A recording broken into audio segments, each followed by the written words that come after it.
Lanceur de mots d'ordre de Chianli en totale liberté, discours tribal sans limite, casseur incendiaire de bus en action sous les yeux d'un pouvoir sécuritaire trop permissif, voilà ce qui est de plus en plus dénoncé par une population ivoirienne, en grande majorité, lasse de tout spectre de bordel à 11 jours d'un scrutin présidentiel sans enjeu et qui ne l'intéresse guère, comme mesuré aux quatre coins du pays par Kouassi.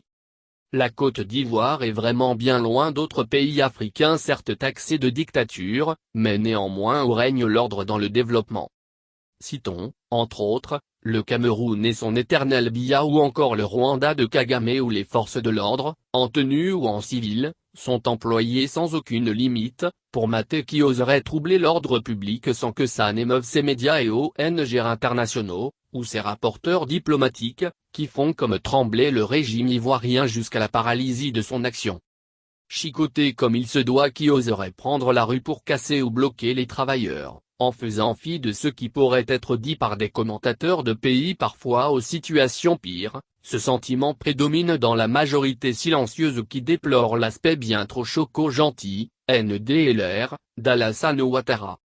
Hier encore à la Riviera 2 ou à Marcory, les incendiaires de bus et les casseurs ont eu libre cours dans leurs actions. Ils étaient même abordables par les journalistes, mais étrangement pas par les forces de l'ordre. Résultat, de la communication du pire et aucune arrestation.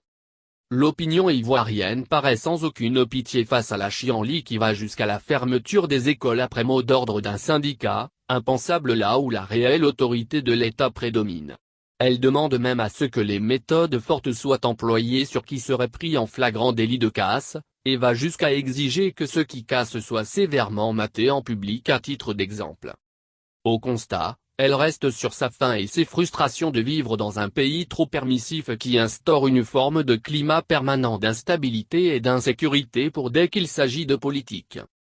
À force de demander de l'aide à tout le monde, anicroche de souveraineté, le pouvoir ivoirien est sans nul doute pris dans un étau qui l'oblige à montrer en permanence des sourires aux dents blanches, faire toutes sortes de compromis, mais à ne pas trancher fermement.